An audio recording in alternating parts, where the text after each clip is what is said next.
It was one of those nights where the world felt quieter than usual. No hum of distant cars, no barking dogs, not even the whisper of wind against the windows. The air felt still, as if the whole town had decided to hold its breath. Lila lay in bed, eyes half closed, trying to drift off. The blanket was warm, her pillow perfectly shaped under her head, but something kept her awake. That strange, prickling feeling that comes when you know something is different, even if you can't say exactly what. She rolled over toward the window. At first she thought she was seeing moonlight. But this wasn't ordinary moonlight. It shimmered, almost like it was alive. Instead of a steady pale silver, it rippled softly, like the glow of water catching the sun. Except it was night, and the moon was only a thin crescent. Lila pushed her blanket aside and sat up, rubbing her eyes. She pressed her face closer to the glass. Beyond the fence at the very back of her yard, past the wild hedge that no one had bothered to trim in years, something was glowing. It wasn't a street light, there were none that far back. And it wasn't someone's house light either. It was deeper in, past the shadowy line of trees. Her heart thudded in a curious, not quite scared way. She'd lived here her whole life and never seen light in that part of the woods. For a moment she thought of calling for her mom, but a warm little voice inside whispered, "No, this is yours to find out." She grabbed her cardigan from the chair, slipping her arms into its sleeves. The floorboards creaked under her bare feet as she tiptoed to the door. The whole house was asleep. She could tell by the slow, steady breathing coming from her parents' room down the hall. She paused, listening, making sure not to wake anyone. The back door was cool under her fingers as she turned the knob. The night air met her like a gentle sigh, cool but not cold, carrying the faint scent of damp grass. Crickets hummed in the dark. Above her, stars dotted the sky like tiny pinpricks in black velvet. The glow was still there. If anything, it seemed brighter now, calling to her. She walked across the yard, her toes brushing against dew-slick grass. The old wooden fence at the edge loomed in front of her, leaning slightly from years of rain and sun. Beyond it was the tangle of hedge that had always seemed like a natural wall between her family's yard and the woods. But tonight, the hedge didn't look as wild as usual. The leaves seemed silver-edged, lit by that strange glow, and there was a gap. A narrow space just wide enough for a small person to squeeze through. Lila hesitated. Her parents had always told her not to go past the hedge. "Too many brambles, too many roots to trip over," her dad would say. But something about tonight felt different. The air seemed softer here, like it was welcoming her in. She took a deep breath and slipped through the gap. On the other side, the woods weren't dark and shadowy like she expected. The glow was stronger here, spilling across the ground in soft pools of silver light. It wasn't coming from lanterns or lamps, it was the plants themselves.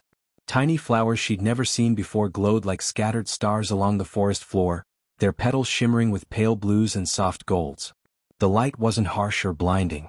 It was gentle, the kind of light that made your shoulders relax without you realizing it. She walked slowly, her steps crunching faintly on the leaf-covered path. It wasn't a path she'd ever noticed before, but now it curved naturally ahead, as if it had always been there, waiting. Then she saw it, a tall iron gate half hidden by ivy. It looked ancient, with delicate swirls and patterns twisting through the metal. But what caught her breath wasn't the gate's beauty, it was the way it shimmered under the moonlight. The silver seemed to shift and dance over the surface, like it was alive. Lila reached out and touched it. The metal was cool, but the moment her fingers brushed against it, she felt a warm pulse run up her arm. And then, with a sound like a soft sigh, the gate swung open on its own. Her heart pounded. Every sensible thought told her to stop here, turn back, and go home. But her feet didn't listen. Something was calling her in. Beyond the gate was a garden unlike anything she'd ever seen. Tall flowers with glowing petals swayed gently as if greeting her. Vines curled up trellises, their leaves dusted with silver light.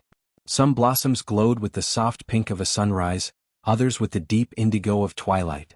The air was rich with the scent of honey, fresh rain, and something sweet she couldn't name. And then, she heard them. At first, she thought it was the breeze rustling the petals. But as she listened closer, she realized the flowers were whispering. Their voices were soft and melodic, like the hum of a lullaby just out of reach. She couldn't make out the words yet, but she knew, deep in her bones, they were telling stories. She stepped further in, her eyes wide, her heart swelling with a strange mix of wonder and peace. Every step seemed to wash her worries away, the bad day at school, the unfinished homework, the tiny fears she didn't talk about to anyone. They all melted into the air like mist under morning sun. For the first time in a long time, Lila felt safe. Not just in a warm house safe but truly safe, as if the world couldn't touch her here. The glow wrapped around her like a gentle blanket. Somewhere deeper in the garden, a single bright bloom swayed as though it knew she was coming. And as Lila took another step toward it, the whispers grew clearer. They were calling her by name. The whispers grew warmer, like they were wrapping her name in soft ribbons of sound. Lila slowed her steps, trying to listen more closely, but every time she leaned in, the words scattered like petals in the wind. She stopped just a few paces into the glowing garden, turning back for a moment. The iron gate still stood behind her, tall, proud, and shimmering under the moonlight. It looked the same as when she first stepped through, but now, as she took a closer glance, she saw something she hadn't noticed before. There was a lock.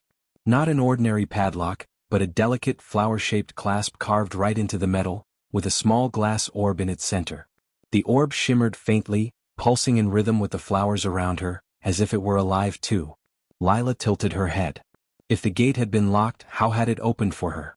It made no sense, unless it hadn't been locked at all until she stepped inside. Her fingers brushed the glass orb and for a moment, it warmed under her touch.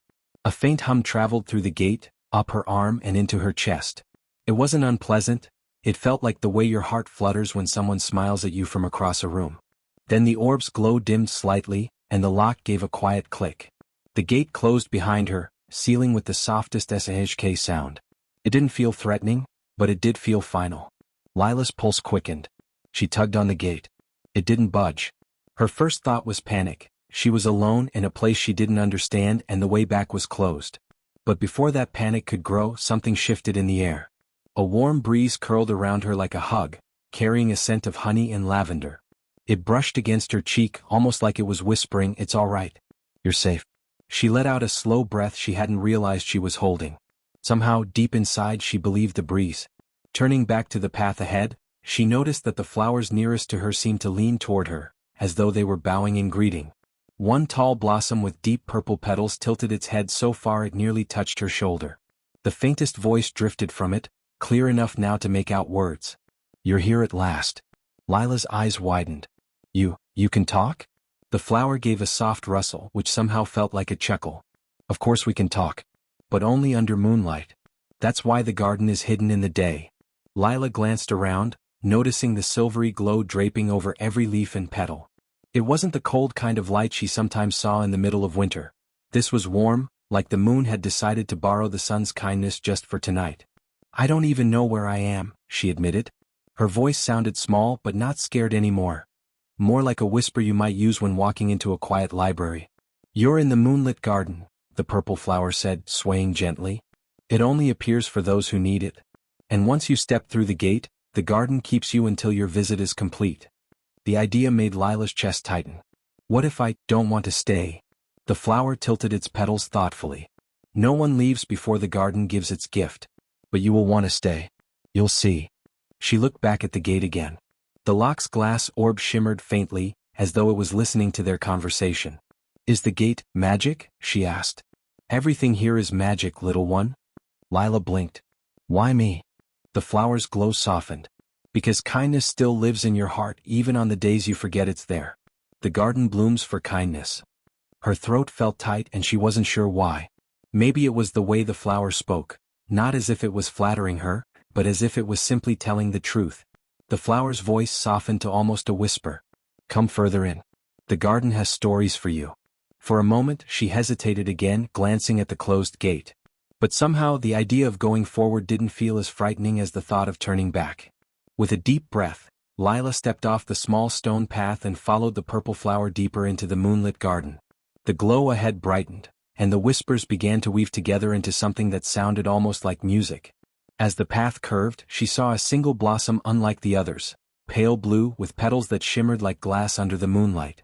It leaned toward her, and even before it spoke, she could feel the warmth in its presence. This flower, she thought, might have the first real story to tell. The pale blue blossom tilted ever so slightly as if greeting her with a bow. Its petals were almost transparent, and within them tiny silver veins pulsed faintly, like the slow beat of a heart. When it spoke, its voice was softer than the purple flowers, a gentle hum that seemed to come from somewhere inside her chest rather than from the air. "Welcome, Lila." She blinked. You know my name too?" "Of course." The garden knows every heart it invites. The words were simple, but they settled deep inside her. She wasn't sure why, but it felt like this place had been waiting for her, maybe not for days or weeks, but for years. The pale blue blossoms swayed and gestured, or at least it felt like a gesture, toward the path. It was made of smooth stones, each one faintly glowing under the moonlight. They weren't cold like normal stones. When her bare toes brushed one, it felt warm as though it had been resting in sunlight all day. Lila took her first real steps further in. Everywhere she looked, there was something impossible and beautiful. Petals that seemed to float just above their stems before gently landing again. Leaves that caught moonlight like mirrors, scattering it in 1,000 tiny sparkles. Clusters of blossoms and colors she'd never seen, shades that seemed to belong to dreams rather than reality. The air was thick with scent, but not in an overwhelming way. It smelled like fresh rain mixed with the sweetness of ripe fruit and something softer, like warm milk before bedtime. Every breath made her shoulders loosen a little more. She noticed that the garden wasn't silent. Along with the whispers, there was a faint, rhythmic sound, like the steady beat of a drum far in the distance, or perhaps the thump of a heart. It pulsed through the ground under her feet, in time with the shimmering veins of the flowers. The pale blue blossom moved with her, gliding slightly ahead. "Every step you take here is the beginning of a story," it said. "The garden blooms for kindness, but it grows for curiosity." Lila smiled without meaning to. "I guess I'm both then." The blossom's glow brightened just a little. "Yes, that's why you found the gate." As they moved along the winding path, she began to notice small details, petals that folded gently as she passed as if nodding in respect, fireflies that traced slow circles in the air, their lights pulsing in greeting, and streams of mist curling lazily along the ground, wrapping around her ankles like a playful cat before drifting away again. Up ahead, the path split into three. One trail was lined with flowers in shades of sunrise gold, another with blooms as deep and rich as midnight, and the third glittered with silver blossoms that almost looked like tiny stars had landed among them. Lila hesitated. "Which way should I go?" The pale blue blossom turned its face toward her. "You may choose. Every path will show you a different story. But whichever you choose first, the others will still find you before the night ends."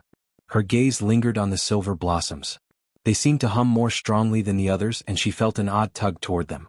With a deep breath, she stepped onto the silver-lined path. Immediately the air grew cooler, not cold but fresh like the moment you open a window on a crisp morning. The silver flowers leaned toward her, and in the hush between heartbeats she heard them begin to speak. Their voices weren't words at first, but images. A boy kneeling to help a bird with a broken wing, an old woman baking bread for a neighbor, a group of children sharing a single umbrella in the rain. Her eyes stung unexpectedly. She didn't know any of these people, but the moments felt familiar, like they belonged to a story she'd once been told and half forgotten. The pale blue blossom's voice broke gently into her thoughts. "Every flower in this garden holds a memory of kindness. Some are hundreds of years old, some only a day. Tonight they will share them with you if you wish to listen." Lila found herself nodding. "I want to listen." The nearest silver bloom leaned closer, its glow intensifying until it was almost like moonlight on snow. And then, in a voice as soft as falling feathers, it began to tell her its first tale.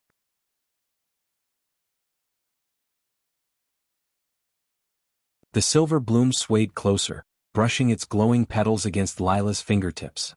They were warm, warmer than the air around them, and impossibly soft like silk dipped in sunlight. When it spoke, its voice was unlike anything she'd ever heard. It wasn't just sound, it was a feeling.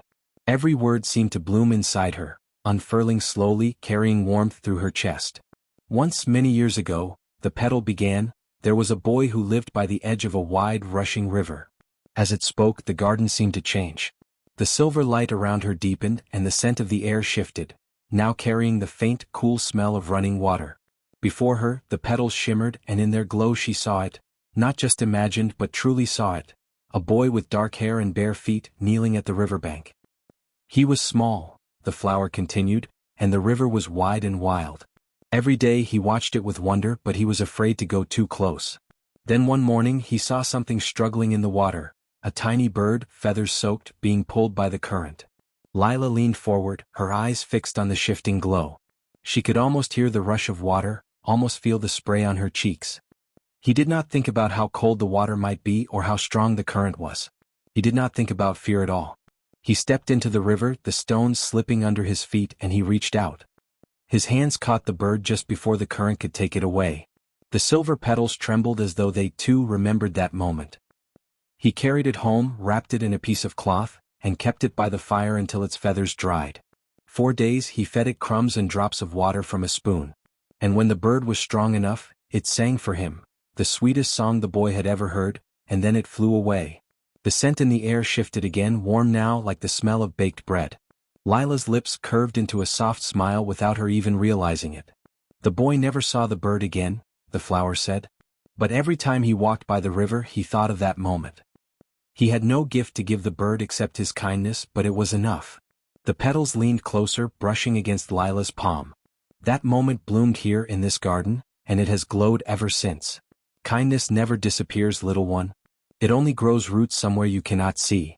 Lila swallowed the lump in her throat. She wanted to say something, but the words tangled inside her. All she could manage was, "It's beautiful."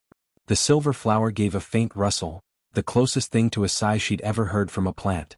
Every story here is a seed. And every seed is waiting for the right heart to find it. From the corner of her eye, Lila noticed the pale blue blossom watching quietly, almost proudly, as though it had known all along what effect the tale would have on her. The silver bloom tilted its petals again, this time toward a cluster of flowers further along the path. "Go on, child. There are more voices waiting for you. Some will make you smile, some will make you cry. All will make you see." Lila stood, brushing her fingertips one last time against the glowing petals. She didn't want to leave it, but she also couldn't resist the pull to hear the next voice. As she walked further along the silver path, she noticed something strange. The air ahead shimmered, almost like the heat waves that dance over a road on summer days. But instead of heat, the shimmer carried a faint, musical hum, as if someone far away was playing a lullaby just for her. The pale blue blossom's voice followed close behind. The next story belongs to the tree of forgotten smiles. Few are lucky enough to find it. The tree? Lila thought. What kind of tree keeps smiles? She stepped forward into the shimmering air, and the path opened into a small clearing where something extraordinary waited in the moonlight. The clearing was bathed in the gentlest silver light Lila had seen yet. It wasn't the bold glow of the silver blossoms or the shifting shimmer of the iron gate. It was softer, more diffused, as though the moon herself had leaned close just for this place. At its center stood the tree. It was tall, so tall that its upper branches seemed to tangle in the stars, but its trunk was slender, with bark the color of warm honey. And from every branch hung what looked, at first, like hundreds of tiny lanterns. They swayed gently in the still air, glowing with soft golden light. Lila stepped closer. They weren't lanterns at all. They were smiles. Tiny, perfect smiles, each one caught like a photograph in a droplet of light. Some were shy and small, like the first smile you give someone you're just beginning to trust. Others were wide and unrestrained, the kind that make your eyes crinkle and your ribs ache from laughing. The air here felt different, warmer, with an undercurrent of joy that seemed to hum beneath her skin. It made her want to smile too without even knowing why. The pale blue blossom glided to her side. "This is the tree of forgotten smiles," it said softly, as though speaking too loudly might disturb the branches. "It keeps every smile that was given freely but never remembered." Lila frowned in gentle confusion. Never remembered? "Sometimes," the blossom explained, "people smile without thinking, at a stranger in the street, at a child peeking over a seat on the bus, at a friend they pass in the hallway. The moment fades and they forget. But the kindness in that smile does not vanish. It drifts here where it can shine forever." Lila stepped even closer, her eyes roaming over the golden droplets. One smile caught her attention, small, crooked, and lit from within, like the smile of someone trying to cheer up a friend. She reached out, and as her fingers brushed the glowing curve, something happened. The world shifted. For a moment she was standing on a rainy sidewalk, her hand clutching an old umbrella. A man in a wrinkled coat passed by, clearly lost in thought, and without even realizing it, she smiled at him. He looked up, startled, and then smiled back, and though she didn't know his story, she could feel the way that simple exchange warmed him. Then the vision faded, and she was back in the clearing, her fingers still hovering over the droplet of light. Lila's breath caught. "That was me?" "Sometimes the tree lets you see a smile you gave away without knowing how much it mattered," the blossom murmured. "The world is full of such moments, little one. They are easy to forget, but they are never lost." Her chest ached in the best way, a mix of wonder and something that felt like homesickness for a moment she hadn't even remembered until now. She wanted to touch every droplet, to see every smile story, but the tree seemed to sense her longing and gave a faint shimmer as if to say, "Not yet. You will return here again," the blossom promised. "But now the garden has more to show you." Lila looked up at the branches one last time. The golden smiles swayed gently, casting shifting pools of light across the grass. She had the strangest thought, that if she closed her eyes right now and listened carefully, she might hear laughter in the rustling leaves. Reluctantly, she turned back toward the path. Beyond the clearing, the air seemed cooler, carrying the faint sound of running water. A soft mist curled along the ground, beckoning her onward. The pale blue blossoms' glow brightened, catching on the edges of the mist. "Next is the river of quiet dreams," it said. "Step carefully, for this is where the garden's magic runs deepest." And with that, they left the tree of forgotten smiles behind, walking into the silver mist that promised something even stranger.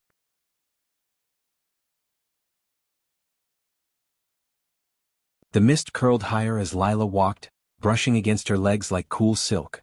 It smelled faintly of rain on stone, fresh and clean, and the sound of water grew louder with each step. Somewhere ahead, the pale blue blossom's glow began to blend with a softer, shifting light, as though moonlight were rippling across glass. The path ended at the edge of a river. It wasn't wide, but it flowed with a strange, glassy smoothness, its surface barely disturbed. The water was so clear she could see the stones at the bottom, each one faintly glowing with a different color as though lit from within. Above the surface, faint wisps of light drifted like tiny clouds, dissolving if she stared at them too long. "This is the river of quiet dreams?" she asked in a hushed voice. "Yes," the pale blue blossom replied. "Every dream that brings peace, not excitement, not fear, but the kind of calm that lets a heart rest, finds its way here." Lila knelt at the riverbank, trailing her fingers just above the water. It gave off no chill, no warmth, just a steady, even presence like the air in a room where you feel safe. As she watched, a wisp of light drifted close, its glow deepening until she could make out an image inside it. She leaned closer. It was a boy curled under a thick quilt, rain tapping at his window. His chest rose and fell in deep, even breaths, and there was the faintest smile on his lips. A small cat slept beside him, paws twitching in dream. Lila felt her own breathing slow. It wasn't just watching the dream, it was like being there, feeling the weight of the blanket, hearing the gentle rain. Another wisp floated by, and this time she saw a grandmother sitting on a sunlit porch, eyes closed, rocking gently in her chair. Somewhere nearby, children's laughter echoed faintly, and the air was warm with the scent of blooming jasmine. The images didn't shout for attention. They didn't need to. Each one wrapped around her like the softest fabric, asking nothing, offering only rest. "The river carries these dreams until they find someone who needs them," the blossom explained. "Sometimes a tired heart will drink from its waters without knowing, and in the night, peace will come." Lila glanced at the water. "Can I take one?" The blossom's petals tilted in thought. "The river does not give to those who only wish to keep. But it will share with those who need or those who carry peace to others." She thought about the silver flower story of the boy and the bird. She thought about the tree, and the smile she'd forgotten but left behind for someone else. Maybe peace was like kindness, something that had to be passed on. She reached out, not to grab, but to gently cup her hands above the water. One wisp floated up to meet her, brushing against her palms before sinking back down. And in that moment she felt it, a quiet so deep it hummed inside her bones. The blossom's voice was almost a whisper. "You will carry that peace with you now. When the time comes, you'll know who to give it to." A soft breeze stirred the mist, carrying with it the faint scent of something sweet and wild, the smell of fruit ripening under the sun. The blossom turned toward it. "That scent comes from the orchard of lost promises," it said. "We must go before the fruit fades." Lila stood, glancing one last time at the shimmering river. Even as they walked away, she could feel the quiet inside her, steady and strong. The mist thinned, and in the distance, the dark outlines of trees heavy with glowing fruit began to take shape. The path opened into a wide, moonlit field, and there it was, the orchard. Rows upon rows of trees stretched into the distance, their branches heavy with fruit that glowed like soft lanterns. Each fruit was different, some golden and round, some pale and heart-shaped, others deep red and slightly elongated, but all shimmered as though holding light inside them. The air here was thick with scent, honey and ripe berries, the sharp tang of citrus and something Lila couldn't quite name, like the smell of rain just before it begins. "This place feels expectant," she murmured. "It is," the pale blue blossom said. This is where promises go when they are made with good intention, but never kept. Lila frowned, looking at the glowing fruit. Broken promises? Not broken in cruelty, the blossom explained gently. Some are forgotten. Some are delayed until it's too late. And some belong to those who never found the courage to fulfill them. Each fruit holds the weight of what was meant to be. Lila stepped toward one of the nearest trees, its branches low enough for her to reach. She touched a pale green fruit, and in an instant, a vision bloomed in her mind. A young man stood at a train station, a letter clutched in his hand. He was going to tell her, finally, everything he'd kept inside. But the train came earlier than he expected, and by the time he reached the platform she was already gone. The letter stayed in his pocket, unopened for years. The image faded, leaving a faint ache in Lila's chest. She looked around, so many trees, so many glowing fruits. Each one held a story like that.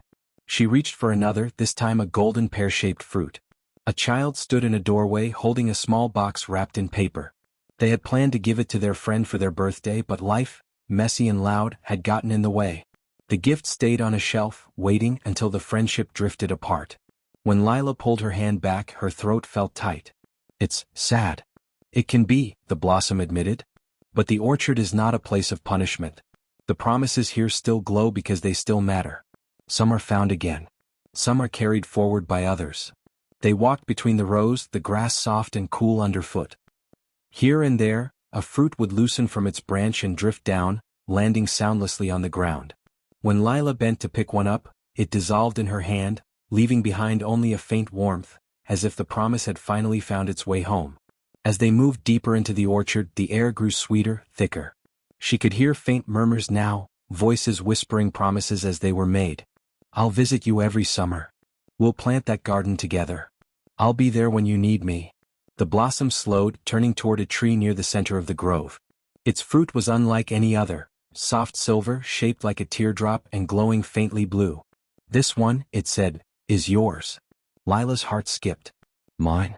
You made a promise once when you were very young. You may not remember it, but the garden does. Her hand trembled as she reached up and touched the fruit. And suddenly she was back in her old bedroom, a small child with tangled hair, sitting cross-legged on her bed. The moonlight spilled through the curtains and she whispered into the darkness. I promise I'll never forget how to be kind even when I'm big. The memory was so clear, so hurt, that she laughed softly, and her eyes stung at the same time. When she let go of the fruit, it stayed on the branch, but its glow deepened as though it had been waiting for her to return.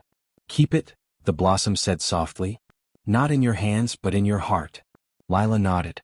And as they stepped away from the tree, she noticed the orchard felt lighter somehow, as though some of the weight here had been lifted. Beyond the trees, the moonlight spilled over a field of tall silver grass, swaying in a wind she could not feel. Somewhere in that grass, faint golden lights were darting like tiny stars. The firefly meadow awaits, the blossom said. And they do not like to be kept waiting. The orchard scent faded behind them, replaced by something lighter, a crisp, almost electric tang in the air, like the moment before the first star appears in the sky.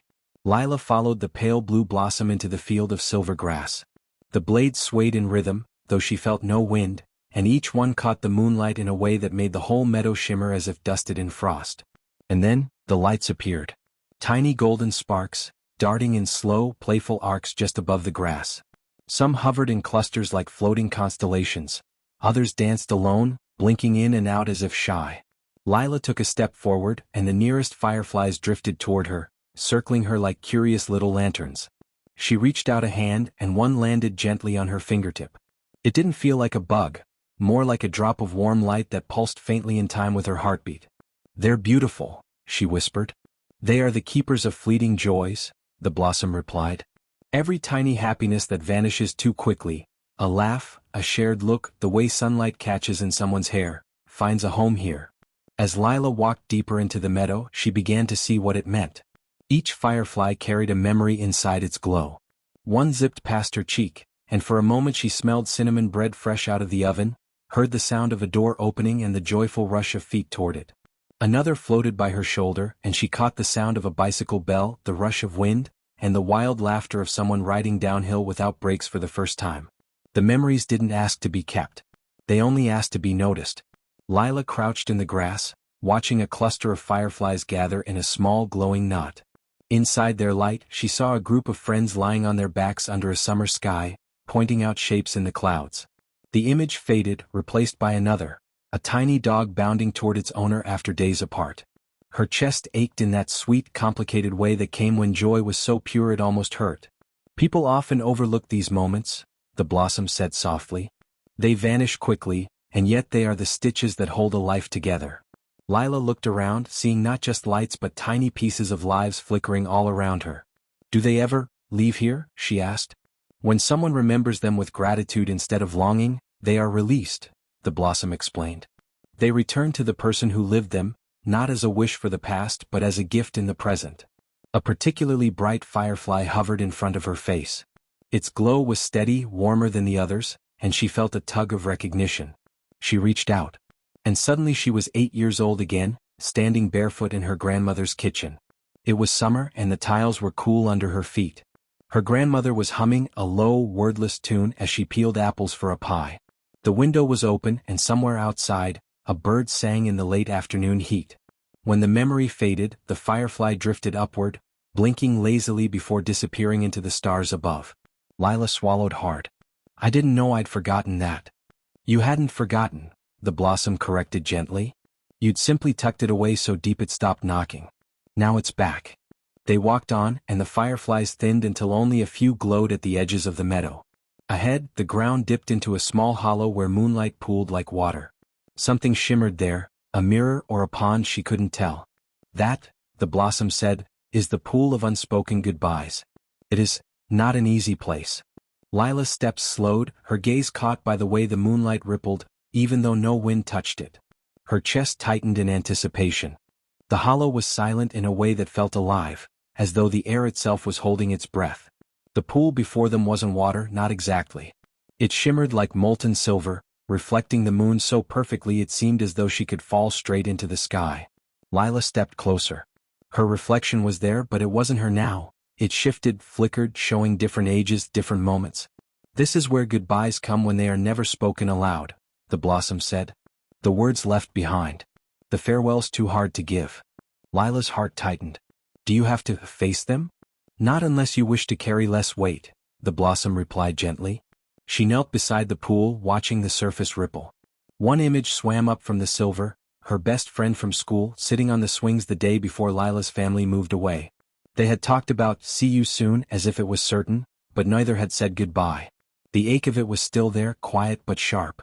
The image faded into another, her father's coat hanging by the door, the last day before he left for work and didn't return for weeks. They had spoken over the phone, but the hug, the I'll miss you, had been swallowed by the rush of the morning. Her hands hovered over the pool. What happens if I let them go? The pool does not take memories away, the blossom said. It releases the burden of not having said what you needed to. It turns the silence into peace. She closed her eyes, took a long, shaky breath, and pressed her fingertips to the silver. A warmth spread through her, not joy exactly but a loosening, like unclenching a fist she didn't realize she'd been holding. When she opened her eyes, the pool was smooth again, her reflection smiling faintly as though relieved. The blossom floated beside her. We may go now. The next place is waiting. A narrow arch of light stretched ahead, spanning a deep ravine that seemed to hold nothing but starlight. The moon bridge wasn't solid stone or wood, it was woven of beams of moonlight, shifting and glowing underfoot but somehow steady enough to walk upon. Each step seemed to hum beneath her feet, resonating in her chest.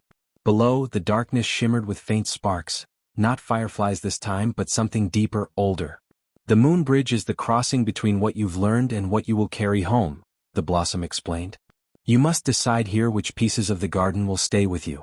As she walked, moments from her journey flickered beside her like lanterns, the whispers of the flowers, the laughter caught in the orchard's branches, the warmth of the firefly's memory. They hovered at her shoulder, waiting for her choice. She reached out, touching each one. I'll carry them all, she whispered. And they folded into her like gentle breaths, settling somewhere deep inside. At the far end of the bridge, a soft archway of ivy and light waited. The archway led into a small clearing, more beautiful than anything she'd seen yet. The moonlight here felt warmer, more alive, as though it was aware of her. In the center stood a fountain carved from pale stone, water trickling with a sound like a lullaby. Around the edges bloomed every kind of flower she'd encountered in the garden, Glowing petals, whispering leaves, shimmering blossoms that seemed to breathe. And there, rooted in the very center, was the pale blue blossom she had followed all along. Except here it was a tall, graceful tree, its branches draped in silver light. "You've reached the garden's heart," the blossom, now speaking from the tree itself, said. "Here is where all its paths meet. And where you must decide if you will remember it when you wake." Lila stepped closer. "I could forget?" "Many do. The waking world is loud. It drowns soft voices unless you listen on purpose." She thought of the orchard's glowing fruit, the firefly meadow's flickers of joy, the pool's silver release. She thought of how easy it was to let kindness and small wonders slip unnoticed. "I'll remember," she said, not as a wish but as a promise. The tree's branches lowered, brushing her hair with petals that glowed faintly. "Then the garden will remember you too." The moonlight began to fade, not dim but shift as though it were being poured back into the night sky. The air cooled. The garden's colors softened, their glow pulling inward. Lila felt her eyelids grow heavy. The last thing she saw before darkness wrapped around her was the tree in the clearing, a single pale blue blossom swaying gently. When she woke, she was in her own bed, the early morning light spilling across her blanket. For a moment, she thought it had all been a dream, until she noticed the faint silver dust clinging to her fingertips. She smiled, a deep, quiet smile, and whispered to herself, "I'll keep listening." Outside her window the world looked almost the same, but she knew better now. Somewhere, in the corner of her heart, the moonlit garden waited, blooming in silence until she returned.